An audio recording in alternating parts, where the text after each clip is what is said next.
धारा 101 अपहृत महिलाओं की बहाली को मजबूर करने की शक्ति।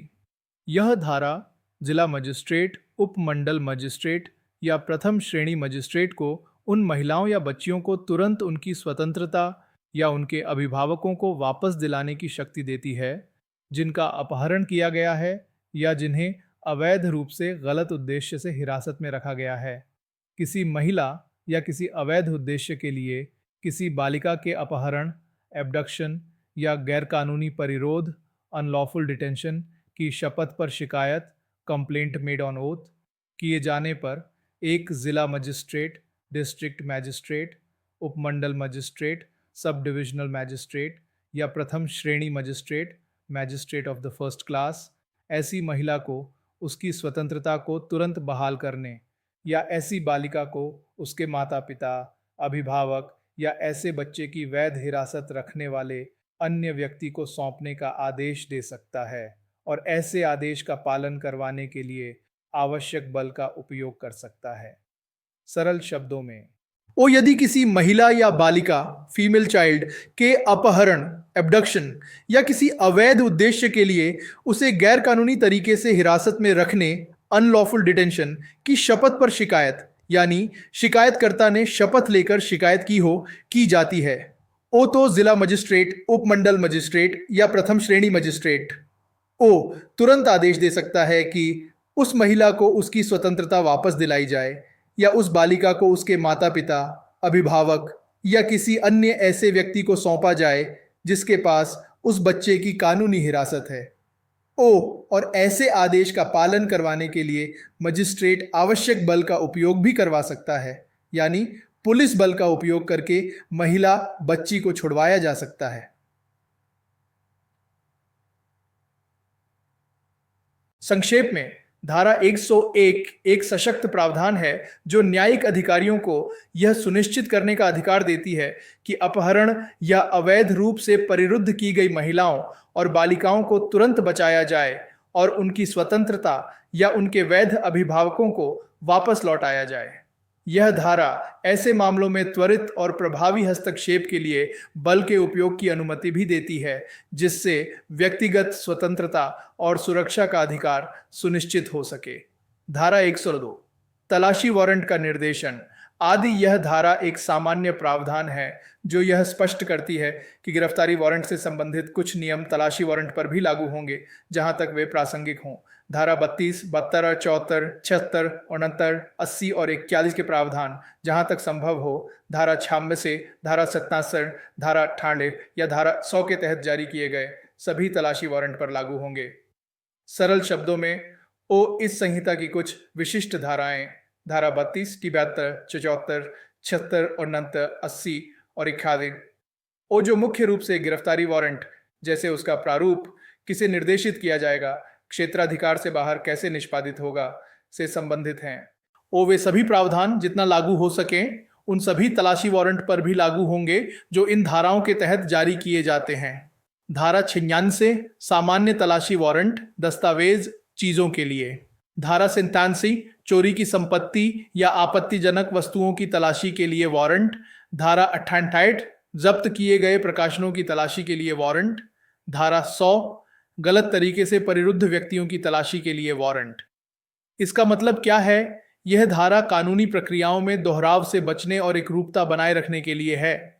उदाहरण के लिए, धारा 62 वारंट का प्रारूप तलाशी वारंट भी लिखित में होगा, पीठासीन अधिकारी द्वारा हस्ताक्षरित और मुहरबंद होगा। धारा 34 किसी निर्देशित तलाशी वारंट भी पुलिस अधिकारी को निर्देशित होगा या असाधारण परिस्थितियों में किसी अन्य व्यक्ति को। धारा 29 से कहाँ निष्पादित तलाशी वारंट भी भारत में कहीं भी निष्पादित किया जा सकता है। धारा 80 और 81 क्षेत्राधिकार से बाहर निष्पादन। यदि तलाशी वारंट को जारी करने वाले न्यायालय के क्षेत्राधिकार से बाहर निष्पादित करना है तो धारा 80 और 81 में बताई गई प्रक्रियाएं जैसे पृष्ठांकन, वरिष्ठ अधिकारियों को भेजना लागू होंगी। संक्षेप में, धारा 102 एक ब्रिजिंग प्रावधान है जो यह सुनिश्चित करता है कि गिरफ्तारी वारंट के निष्पादन और प्राधिकार से संबंधित बुनियादी प्रक्रियाएं तलाशी वारंट पर भी लागू हों। ये कानून में सुसंगति और दक्षता लाती है जिससे तलाशी वारंट की कानूनी वैधता और निष्पादन प्रक्रियाएं स्पष्ट होती हैं। धारा 103 बंद स्थान के प्रभारी व्यक्तियों द्वारा तलाशी की अनुमति देना। यह धारा उन प्रक्रियाओं और कर्तव्यों का विस्तार से वर्णन करती है जिनका पालन तलाशी वारंट को निष्पादित करते समय किया जाना चाहिए, विशेष रूप से जब तलाशी का स्थान बंद हो। एक, जब भी इस अध्याय के तहत तलाशी या निरीक्षण के लिए उत्तरदायी कोई स्थान बंद हो, तो ऐसे स्थान में निवास करने वाला या उसका प्रभारी कोई भी व्यक्ति वारंट को निष्पादित करने वाले अधिकारी या अन्य व्यक्ति की मांग पर और वारंट के प्रस्तुत किए जाने पर उसे उसमें स्वतंत्र प्रवेश की अनुमति देगा और तलाशी के लिए सभी उचित सुविधाएं प्रदान करेगा। सरल शब्दों में, अगर किसी जगह की तलाशी सर्च लेनी है इस कानून के तहत और वह जगह बंद है, तो उस जगह में रहने वाले या उसके प्रभारी इंचार्ज व्यक्ति को तलाशी वारंट को निष्पादित करने वाले अधिकारी या व्यक्ति की मांग पर और वारंट दिखाने पर उसे अंदर जाने देना होगा और तलाशी के लिए सभी जरूरी सुविधाएं देनी होंगी। 2.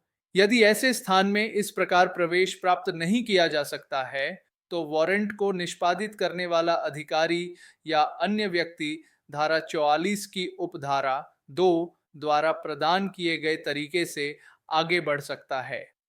सरल शब्दों में, अगर ऊपर बताए गए तरीके से अंदर जाने नहीं दिया जाता है यानी सहयोग नहीं मिलता है, तो वारंट निष्पादित करने वाला अधिकारी धारा 44 की उपधारा 2 में बताए गए तरीके से कार्रवाई कर सकता है।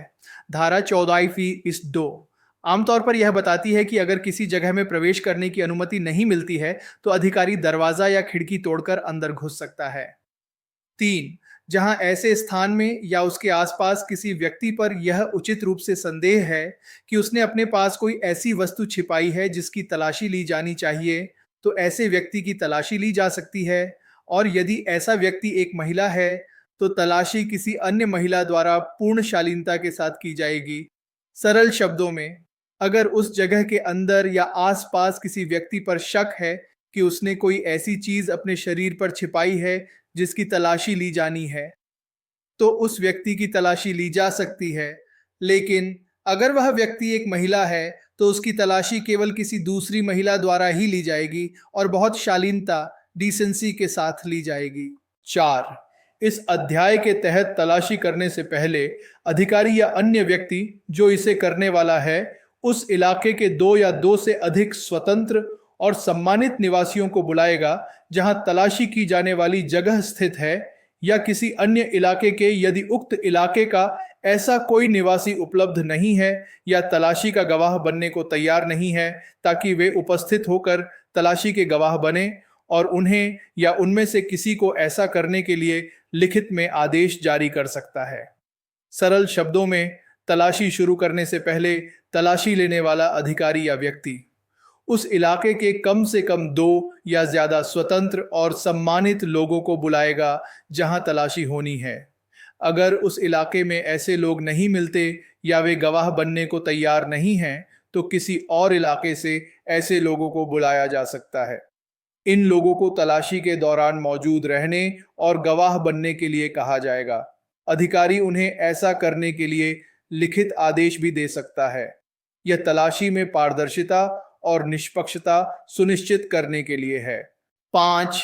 तलाशी उनकी उपस्थिति में की जाएगी और ऐसी तलाशी के दौरान जब्त की गई सभी चीजों की एक सूची और उन स्थानों की जहां वे क्रमशः पाई जाती हैं ऐसे अधिकारी या अन्य व्यक्ति द्वारा तैयार की जाएगी और ऐसे गवाहों द्वारा हस्ताक्षरित की जाएगी।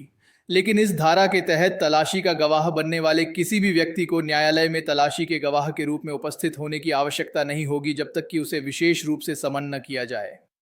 सरल शब्दों में, ओ तलाशी उन्हीं गवाहों की मौजूदगी में की जाएगी। ओ तलाशी के दौरान जो भी सामान जब्त किया जाएगा उसकी एक सूची बनाई जाएगी जिसमें यह भी लिखा होगा कि कौन सी चीज कहाँ मिली।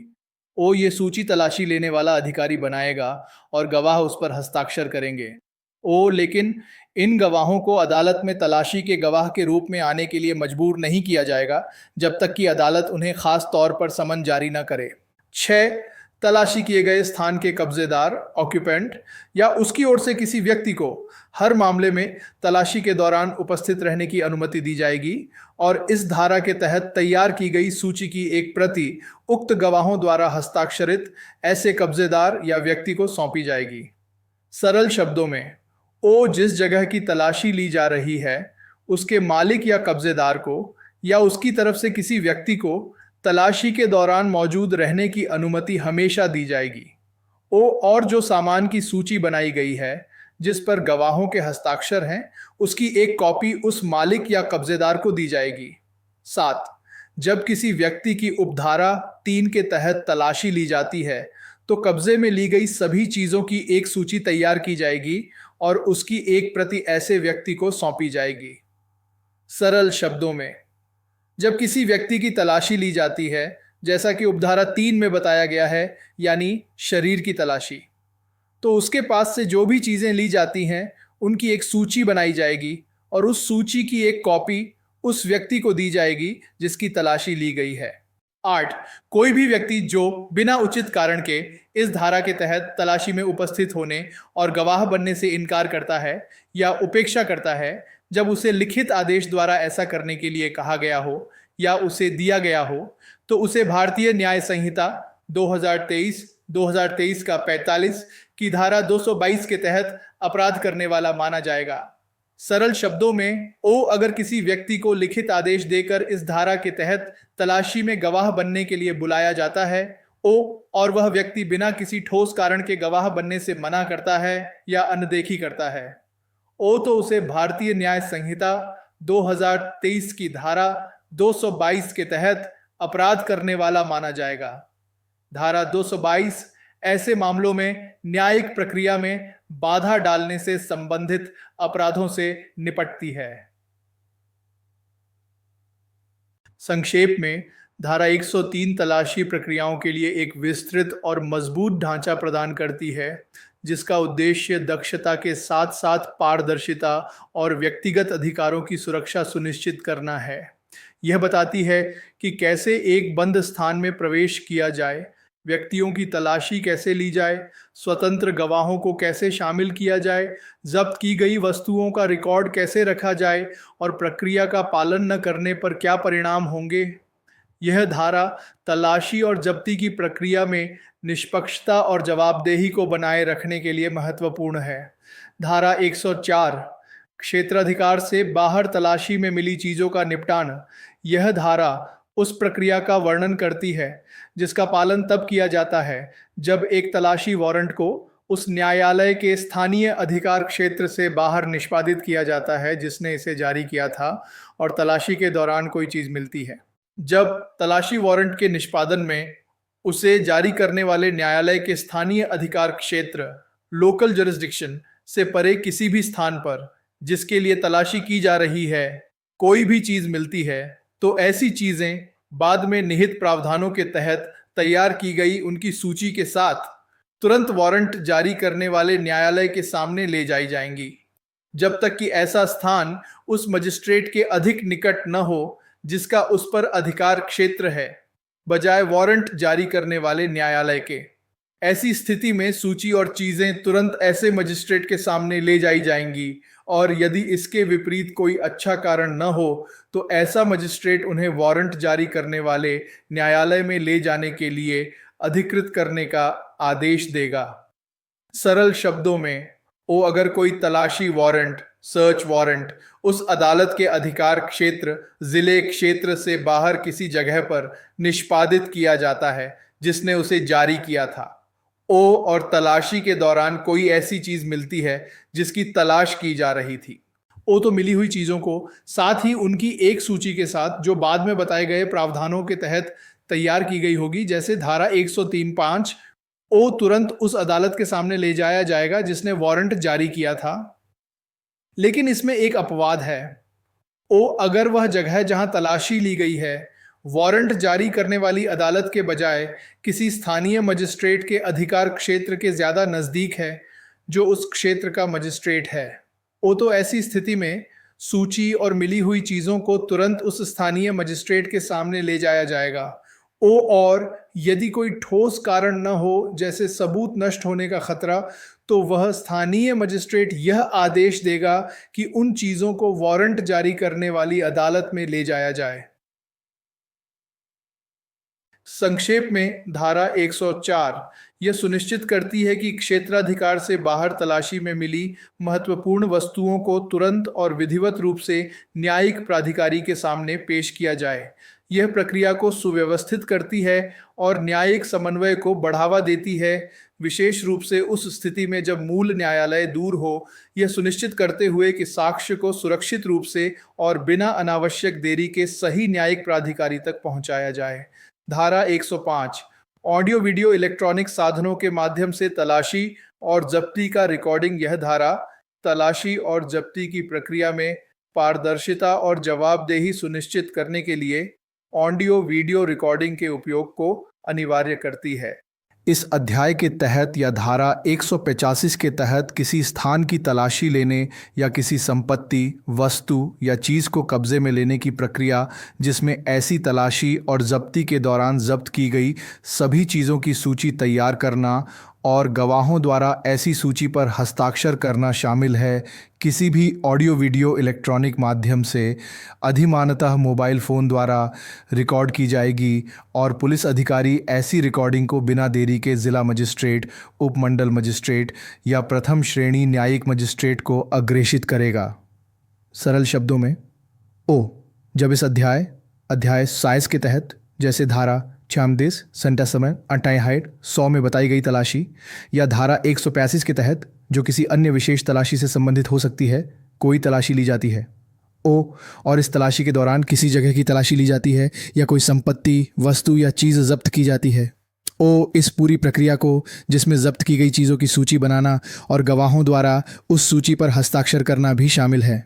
किसी भी ऑडियो वीडियो इलेक्ट्रॉनिक माध्यम से रिकॉर्ड किया जाएगा और मोबाइल फ़ोन को प्राथमिकता दी जाएगी, यानी मोबाइल फ़ोन का उपयोग करके रिकॉर्ड करना बेहतर होगा। और जो पुलिस अधिकारी यह रिकॉर्डिंग कर रहा है, उसे यह रिकॉर्डिंग बिना किसी देरी के जिला मजिस्ट्रेट, डिस्ट्रिक्ट मैजिस्ट्रेट, उपमंडल मजिस्ट्रेट, सब डिविजनल मैजिस्ट्रेट या प्रथम श्रेणी न्यायिक magistrate, judicial magistrate of the first class को भेजनी होगी। संक्षेप में धारा 105 एक क्रांतिकारी प्रावधान है जो तलाशी और जब्ती की प्रक्रियाओं में पारदर्शिता और जवाबदेही को बहुत बढ़ाता है। ऑडियो वीडियो रिकॉर्डिंग, विशेष रूप से मोबाइल फ़ोन के माध्यम से, को अनिवार्य करके यह पुलिस कदाचार की संभावना को कम करने और न्यायालय में साक्ष्य की स्वीकार्यता को मजबूत करने में मदद करती है। रिकॉर्डिंग को तुरंत न्यायिक प्राधिकारी को अग्रेषित करने का प्रावधान प्रक्रिया में विश्वास और निष्पक्षता को और बढ़ाता है। धारा 105 ऑडियो वीडियो इलेक्ट्रॉनिक माध्यम से तलाशी और जब्ती की रिकॉर्डिंग।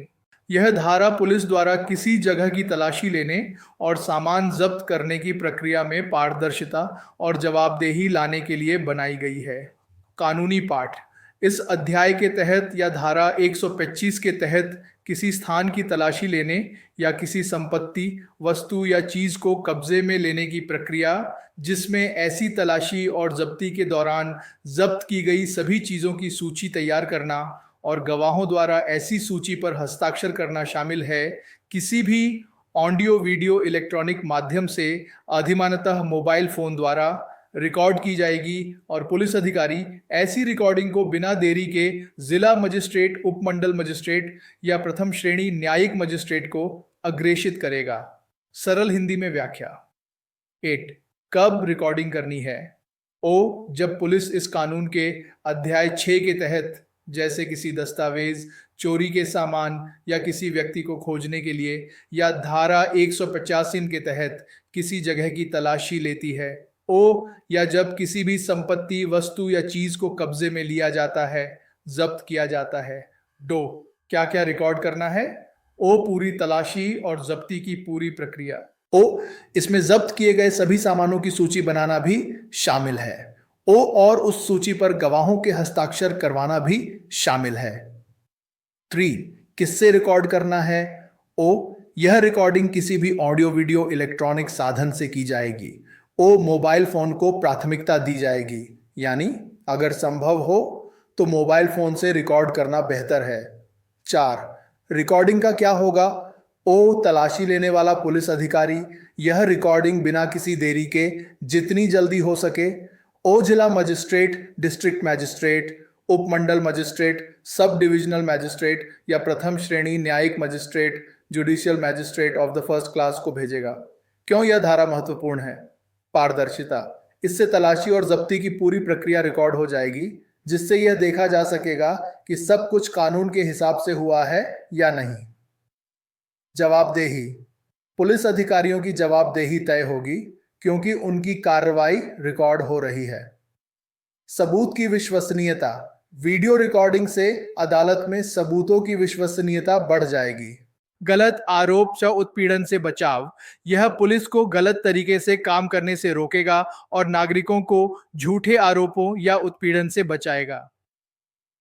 आधुनिक तकनीक का उपयोग। यह कानून को आधुनिक तकनीक जैसे मोबाइल फोन कैमरा का इस्तेमाल करने के लिए प्रोत्साहित करता है ताकि न्याय प्रक्रिया बेहतर हो सके। संक्षेप में, यह धारा तलाशी और जब्ती की प्रक्रिया को निष्पक्ष और पारदर्शी बनाने के लिए एक बड़ा कदम है जो डिजिटल रिकॉर्डिंग को अनिवार्य करती है।